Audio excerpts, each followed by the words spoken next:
Salut tout le monde, c'est Louis X, ça fait longtemps qu'on s'était pas vu.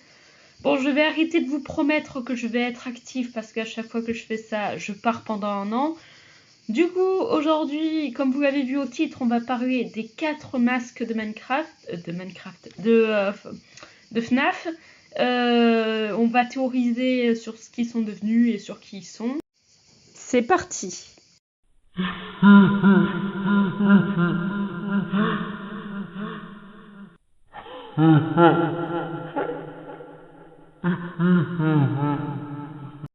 En 1983 se passe l'événement provocateur de FNAF, j'ai envie de dire, parce que quand on y réfléchit, c'est ça qui a provoqué tous les événements qui se passeront par la suite. La morsure de 83. Déjà, fun fact, il y a 5 enfants dans la morsure de 83, les 4 masques et Evan Afton. Et William Afton, après, a tué 5 enfants. Du coup, c'est peut-être relié, je sais pas. Bref, et donc on va parler des 4 masques, des amis du frère d'Evan Afton, Mike Afton, qui portent chacun des masques de Freddy, Bonnie, Chica et Foxy. Foxy, c'est Mike Afton, et on va donc voir ce que chacun est devenu.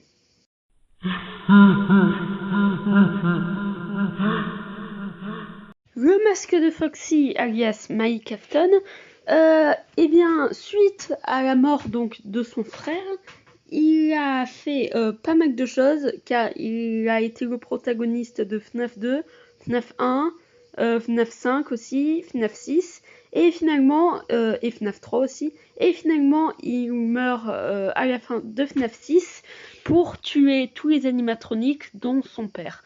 D'après des théories, après il s'est réincarné en Glamrock Freddy dans Security Breach, d'où son affection pour Gregory qui, on va pas se mentir, ressemble beaucoup à Evan. Donc il veut se faire pardonner au prix d'Evan parce qu'il l'a tué. Mais cette théorie est incertaine, même si vachement plausible. Donc voilà, ça c'est l'histoire de Mike Afton.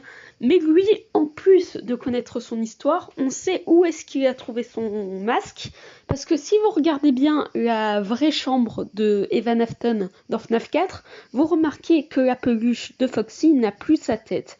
Donc Mike a dû l'arracher pour faire son masque.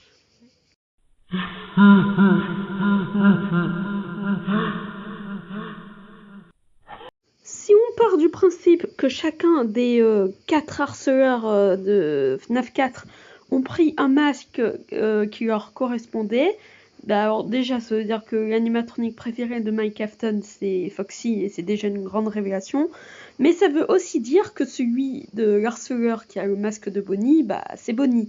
Et on connaît un personnage qui adore Bonnie, le père de Cassidy dans FNAF Security Breach Ruin et FNAF Egg-Fronted 2.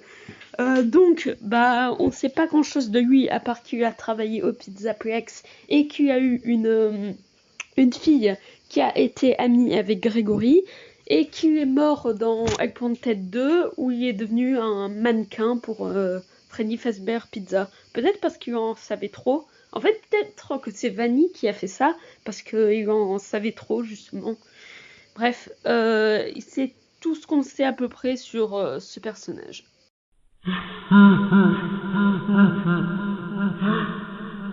Porteur du masque de Freddy, c'est plus facile de déterminer qui il est, car dans Into the Pit, le jeu qui est sorti à l'occasion des 10 ans de Five Nights at Freddy's, on peut retrouver un masque de Freddy dans le grenier du père d'Oswald, ce qui suggérerait que c'est lui qui à l'époque était l'harceleur Freddy. Bon, alors je trouve que entre avant 1992 et après 1983 et 1983, ça fait pas beaucoup de temps pour passer d'adolescent harceleur à papa d'Oswald, mais c'est la théorie la plus plausible. Et même, on peut en soutirer quelque chose, car, comme vous le savez, dans Into the Pit, le père d'Oswald se fait kidnapper par Pete Bonnie. C'est justement peut-être parce que Pete Bonnie, alias William Afton, savait que le père d'Oswald avait participé à la mort de son fils. Donc peut-être que s'il a été kidnappé, c'est dans un but de vengeance.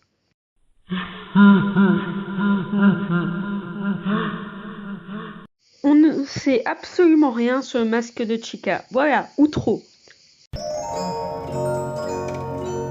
Non, plus sérieusement, on ne sait pas ce qu'est devenu le masque de Chica parce que comparé aux autres, il n'y a pas eu d'indice subtil pour indiquer c'était qui. Donc voilà, je dois ne rien vous dire pour cette dernière partie.